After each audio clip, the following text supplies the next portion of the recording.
Free free free বশীকরণ একদম free, just নামমাত্র খরচ।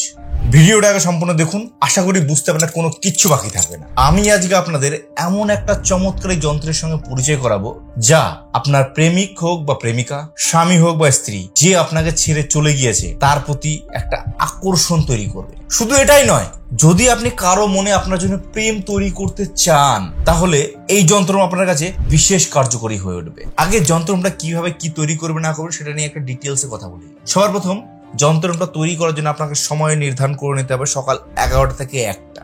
ঈশান করে মুখ করে বসবেন আর বসার সময় যে কোনো লাল রঙের আসন নেবেন। চেষ্টা করবেন শনি, মঙ্গল, অমাবস্যা বা অষ্টমী তিথিতে প্রয়োগটা করার। আর বিশেষ করে যদি সেদিন মূলা নক্ষত্র হয় তাহলে সোনায় সোহাগা। যন্ত্রটা লেখার জন্য ভুজপত্র এবং ডালিমের কলম ব্যবহার করবেন, আর লাল রঙের কালি হলে খুব ভালো হয়, নইলে লাল মার্কার পেন ব্যবহার করবেন। যন্ত্রটা প্রথম আমি আপনাদেরকে স্ক্রিনে দেখিয়ে দিচ্ছি, এটা খুব সুন্দর করে দেখে নিন, বুঝে নিন এবং স্ক্রিনশট করে নিন, যাতে যখন আমি যন্ত্রটা তৈরি করতে বলবো তখন যাতে তৈরি করতে আপনার ইজি হয়। বুঝতে পারলাম? একটা কথা চিরকাল মনে রাখবেন, কোনো যন্ত্র শুধু তৈরি করলেই হল না, সেটাকে জাগাতে হয়। আর সেই জাগানোর মন্ত্র আপনি কোনো সোশ্যাল মিডিয়ায় পাবেন না। তার জন্যে তারানাথ তান্ত্রিকের ইউটিউব চ্যানেলে আসতে মন্ত্রটা বলছি, একটু মনোযোগ সহকারে করুন।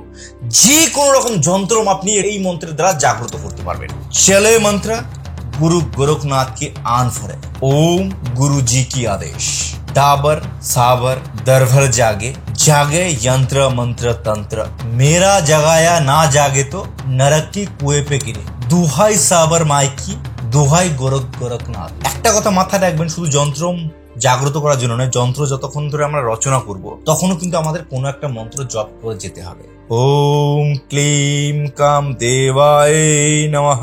এই যন্ত্রটা নির্মাণ করতে গেলে আপনাদের কি কি জিনিসের প্রয়োজন হবে এটা একটু আপনাদের জেনে রাখা দরকার আছে।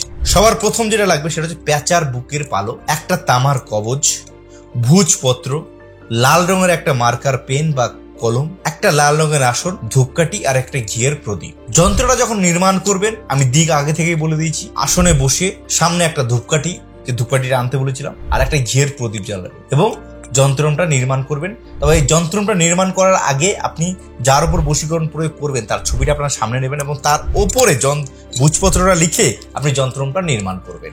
যন্ত্রটা রচনা করা হয়ে গেলে পরে ওই যে তামার কবজ আনতে বলেছিলাম, ওই তামার কবজে আপনি যন্ত্রম, প্যাঁচার বুকের পালক এই দুটো একসঙ্গে ভরে দিয়ে কোন একটা ডালিম গাছে ঝুলিয়ে দেবেন। দেখুন আপনি যাকে আকর্ষিত করতে চাইছেন কিছু দিনের মধ্যেই, হয়তো সেই দিনও হতে পারে, সে আপনার সঙ্গে যোগাযোগ করার চেষ্টা করবে। সেটা এনিহাউ, যে কোনো কন্ডিশন হতে পারে। বুকে হাত রেখে একবার বলুন তো, এই যন্ত্রের প্রয়োগটা শুনে আপনার কি মনে একবারও মনে হয়নি যে তন্ত্রের প্রতি যে আমার অবিশ্বাস তৈরি হয়ে গেছিল সেটা নতুন করে আবার ফিরে এলো? প্রয়োগটা করুন আর আমাকে কমেন্ট বক্সে জানান আপনি কি রেজাল্ট পেলেন, সেটা নেগেটিভ হোক বা পজিটিভ। বিশেষ যদি আপনার কোনো দরকার হয়, স্ক্রিনে আমার নাম্বার দেওয়াই আছে, এই নাম্বারে আপনারা যোগাযোগ করতে পারেন। আমি যাতে আগামী দিনে আরো ভিডিও বানাতে পারি সেই বিষয়ে আমাকে উৎসাহিত করার জন্য অবশ্যই ভিডিওটাকে লাইক করে দেবেন, শেয়ার করবেন। আর যদি মনে হয় না আমি এরকম ভিডিও দেখতে আমি খুব ভালোবাসি, তাহলে পরে সাবস্ক্রাইব বাটনটি প্রেস করে রাখবেন। ভালো থাকবেন, সুস্থ থাকবেন। জয় মা তারা, জয় মা কামাখ্যা।